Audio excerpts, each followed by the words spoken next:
வீட்டில் ஒரு உருளைக்கிழங்கு மேஷ் இருந்துச்சுன்னா கண்டிப்பாக இந்த மாதிரி செஞ்சு பாருங்கள். ரொம்ப டேஸ்டியாகவும் இருக்கும். அதே சமயத்தில் செய்கிறதும் ரொம்ப ஈஸிங்க. சட்டுன்னு ஒரு 5லேருந்து 10 நிமிஷத்துக்குள்ளே செஞ்சு முடிச்சிடலாம். ரொம்ப டேஸ்ட்டாகவும் இருக்கும். இதுக்காக நம்ம ஒரு கடை எடுத்துக்கலாம். இதில் 1½ கப் அளவுக்கு தண்ணி சேர்த்துக்கிறேன். இப்போ தண்ணி நல்லா சூடாகட்டும். தண்ணி சூடாகிட்டு இருக்கும்போதே நம்ம இதுக்கு தேவையான அளவு உப்பு சேர்த்துக்கலாம். 1/2 ஸ்பூன் அளவுக்கு கல்லுப்பு சேர்த்துட்டு 1 ஸ்பூன் அளவுக்கு சமையல் எண்ணெய் சேர்த்துக்கிறேன். இப்போ நம்ம எல்லாத்தையும் ஒரு முறை மிக்ஸ் பண்ணி விட்டுக்கலாம். இது நல்ல கலர்ஃபுல்லாக இருக்கணும் அப்படிங்கிறதுக்காக மஞ்சள் தூள் சேர்த்துக்கிறேன். ஒரு 1/4 ஸ்பூன் அளவுக்கு மட்டும் மஞ்சள் தூள் சேர்த்தா போதும். இப்போ தண்ணி நல்லா கொதிக்கிற அளவுக்கு வந்துருச்சு. ஒரு முறை மிக்ஸ் பண்ணிவிட்டு நம்ம அடுப்பை ஆஃப் பண்ணிடலாங்க. அடுப்பை ஆஃப் பண்ணிவிட்டு உடனடியாகவே நம்ம செய்ய ஆரம்பிச்சிடலாங்க. தண்ணி நல்லா சூடாக இருக்கணும், அவ்வளோதான். இப்போ நம்ம 1 கப் அளவு ரவை எடுத்துக்கலாம். வறுத்த ரவையோ வறுக்காத ரவையோ எல்லாம் ஓகே தான். நான் இன்றைக்கி வறுக்காத ரவை 1 கப் அளவு எடுத்துக்கிறேன். இதுக்கு தேவையான அளவு தண்ணி பார்த்திங்கன்னா 1½ கப் அளவு தண்ணி, அதை நம்ம ஏற்கனவே சேர்த்துட்டோம். இப்போ நல்லா சூடாக இருக்கும்போதே இந்த மாதிரி நல்லா மிக்ஸ் பண்ணி எடுத்துக்கலாம். தண்ணி நல்லா சூடாக இருக்குது, அதனால் உடனடியாகவே இது இறுக ஆரம்பிச்சிடும். நமக்கு நல்லா வெந்தும் வந்துடும். இப்போ இதே போல் எல்லாத்தையும் மிக்ஸ் பண்ணி விட்டுக்கலாம். நம்ம அப்படியே விட்டுட்டோம் அப்படின்னா எல்லாம் ஒரே இடத்துல அப்படியே கெட்டி ஆகிடும். அதனால் கரண்டி வச்சு இதே போல் மிக்ஸ் பண்ணி விட்டுக்கோங்க. ரவை வச்சு நம்ம எதோ செஞ்சு சாப்பிட்ருப்போம், உப்புமா கூட செஞ்சு சாப்பிட்ருப்போம். ஆனால் இந்த மாதிரி செஞ்சு சாப்பிட்டிங்கன்னா கண்டிப்பாக வீட்டில் உப்புமா செய்கிறதுக்கு முன்னாடி இந்த மாதிரி தான் செய்வீங்க. இது நல்லா சூடாக இருக்குது, இதை நம்ம அப்படியே விட்டுடலாம். கொஞ்சம் நேரத்துக்கு இது ஆறி வரட்டும். இப்போ நம்ம ஒரு ப்ரெஷர் குக்கர் எடுத்துக்கலாம். 1/2 கப் அளவு ஊற வச்ச பச்சை பட்டாணி எடுத்துக்கிறேன். இப்போ பச்சை பட்டாணி இதில் சேர்த்துட்டு 2 உருளைக்கிழங்க கட் பண்ணி சேர்த்துக்கிறேன். 1/4 கப் அளவு தண்ணி சேர்த்துக்கிறேன்.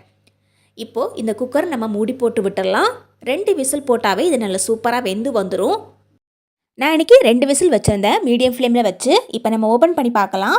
இந்த பருப்பும் இந்த உருளைக்கிழங்கும் நல்லாவே வெந்திருக்கும். இதை நம்ம அப்படியே வச்சுக்கலாம். இப்போ நம்ம ஒரு பவுல் எடுத்துக்கலாம். நம்ம வேக வச்சுருக்கக்கூடிய உருளைக்கிழங்க தோல் உரிச்சிட்டு அப்படி இதில் சேர்த்துக்கலாம். அதே போல் நம்ம ஏற்கனவே வேக வச்சுருக்கக்கூடிய பச்சை பட்டாணி அதையும் நம்ம அப்படியே இதில் சேர்த்துக்கலாம். இப்போ இந்த மேஷர் வச்சு ஒரு முறை எல்லாத்தையும் மிக்ஸ் பண்ணி எடுத்துக்கலாம். நீங்கள் கை வச்சு பிசைஞ்சு எடுக்க முடியும் அப்படின்னா நீங்கள் கை வச்சு கூட எல்லாத்தையும் பிசைஞ்சு எடுத்துக்கோங்க. உருளைக்கிழங்க அப்படியே மசிச்சு விட்டுக்கோங்க. நம்ம வேக வச்சுருக்கக்கூடிய இந்த பச்சை பட்டாணி இருக்கு இல்லைங்களா, அது ஒன்றும் பாதியாக உடஞ்சி வந்தால் போதும்.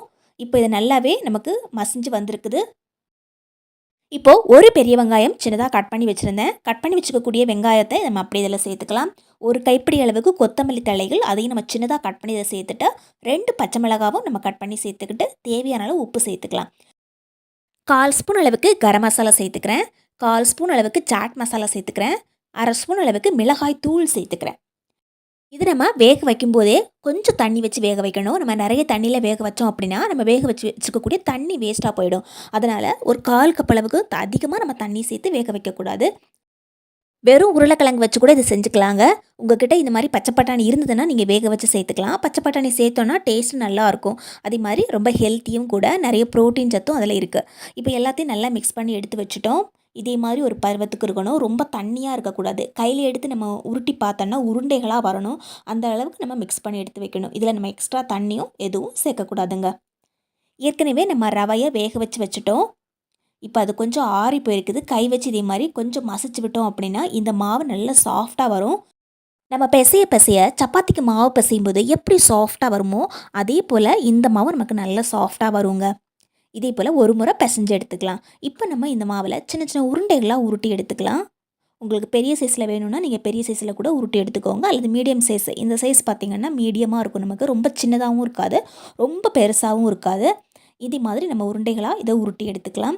இந்த மாவு கையில் ஒட்டலாம் செய்யாது. அதனால் நமக்கு எண்ணெய் கொஞ்சம் கூட தேவைப்படாது, தண்ணியும் தொட தேவை கிடையாது.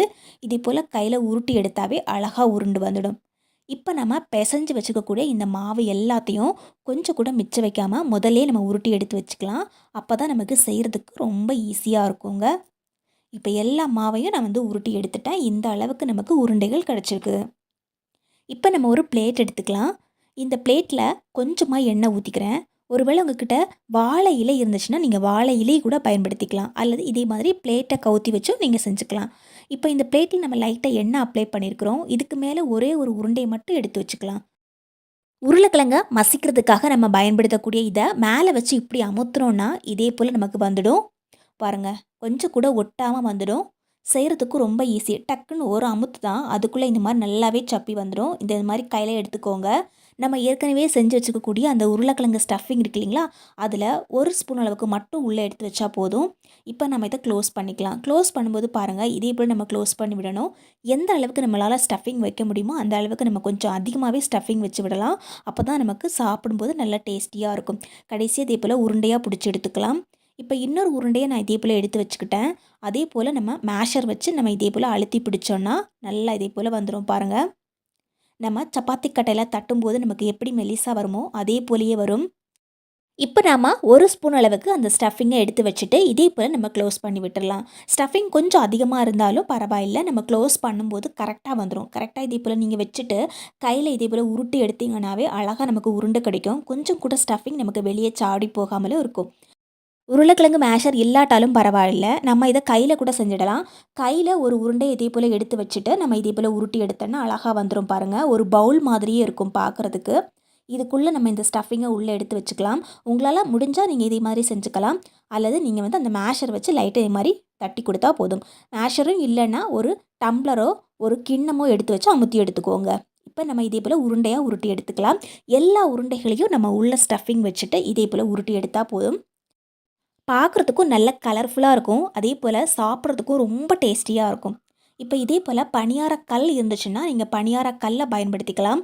அல்லது நீங்கள் இட்லி பாத்திரம் கூட பயன்படுத்திக்கலாங்க. இந்த பணியாரக்கல்லில் 2 ஸ்பூன் அளவுக்கு எண்ணெய் சேர்த்துக்கிறேன். இப்போ நம்ம உருட்டி வச்சுக்கக்கூடிய இந்த உருண்டைகள் எல்லாத்தையும் ஒவ்வொரு குழிக்குள்ளேயும் நம்ம எடுத்து வச்சுக்கலாம். ஏற்கனவே இந்த மாவு கொஞ்சம் வெந்து தான் இருக்கும். இன்னும் லைட்டாக நமக்கு வெந்து கிடச்சா போதும். இப்போ நம்ம இதை 2 நிமிஷத்துக்கு மூடி போட்டு விட்டுறலாம்.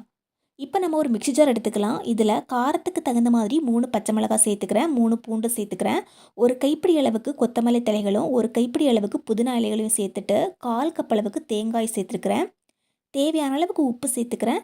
சின்னதாக ஒரு புளி, இந்த மாதிரி புளி சேர்த்துட்டு முதல்ல தண்ணி சேர்க்காமல் அரைச்சி எடுத்துக்கணும். அதுக்கப்புறமா 1/4 கப் அளவு தண்ணி சேர்த்து இதே போல் பேஸ்ட்டாக அரைச்சி எடுத்துக்கிறேன். பார்க்குறதுக்கு எப்படி இது பச்சை பசேல்னு கலர்ஃபுல்லாக இருக்கோ அதே மாதிரி இதோட டேஸ்ட்டும் நல்லா இருக்கும். நம்ம அரைக்கும் போதே நல்ல வாசனையாகவும் இருக்கும். இப்போ நம்ம ஏற்கனவே மூடி வச்சோம் இல்லைங்களா, 2 நிமிஷம் ஆயிடுச்சு. ஓப்பன் பண்ணி பார்க்கலாம். 2 ஸ்பூன் கையில் எடுத்துக்கோங்க. அப்போ தான் திருப்புறதுக்கு ஈஸியாக இருக்கும். 1 ஸ்பூன் வச்சிங்கன்னா இது கரெக்டாக திரும்பி வராது. 2 கையிலையும் 2 ஸ்பூன் வச்சு நீங்கள் திருப்பி விட்டிங்கன்னா ஈஸியாக நமக்கு திருப்புறதுக்கு வரும் பாருங்கள். குழிக்குள்ளே நம்ம ஈஸியாக தள்ளி விட்டுறலாம். இப்போ நம்ம மறுபடியும் ஒரு 2 நிமிஷத்துக்கு மூடி போட்டு விட்டுறலாம். ஏற்கனவே உள்ளே வச்சுக்கக்கூடிய ஸ்டஃபிங்கும் நல்லா வெந்து போயிருக்கும். அதனால் அது வேகிறதுக்கெல்லாம் ரொம்ப டைம் எடுத்துக்காது. இந்த பணியார குழியில் நம்ம வேக வைக்கிறதால வெளிப்புறம் வச்சுருக்கக்கூடிய அந்த ரவை மாவு இன்னும் நல்ல கிறிஸ்பியாக இருக்கும். சாப்பிட்றதுக்கும் டேஸ்ட்டாக இருக்கும். நம்ம வேக வைக்காமல் மாவை அப்படியே டேரெக்டாக அதில் ஊற்றினோன்னா நிறைய எண்ணெய் குடிக்கும். நிறைய எண்ணெய் உறிஞ்சிக்கிட்டே இருக்கும். அந்த அளவுக்கு நமக்கு டேஸ்ட்டும் வராது.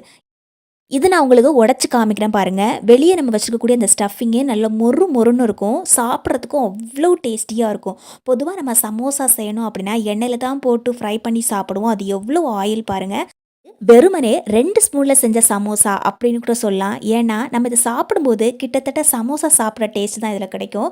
ரொம்ப டேஸ்டியாகவும் இருக்கும். அதே சமயத்தில் ரொம்ப ஹெல்த்தியானதும் கூட. இனி உங்களுக்கு சமோசா செய்யணும்னு தோணுச்சுன்னா எண்ணெயில் போட்டு ஃப்ரை பண்ணாதீங்க. மாவு கூட தேவையில்லைங்க, ரவை மட்டும் இருந்தால் போதும். வீடியோ பிடிச்சா லைக் பண்ணி ஷேர் பண்ணுங்கள். கண்டிப்பாக ட்ரை பண்ணி பாருங்கள். உங்கள் ஃப்ரெண்ட்ஸ் அண்ட் ஃபேமிலிக்கு இந்த வீடியோவை ஷேர் பண்ணி உங்களுக்கு கொஞ்சம் செஞ்சு கொடுக்க சொல்லுங்கள்.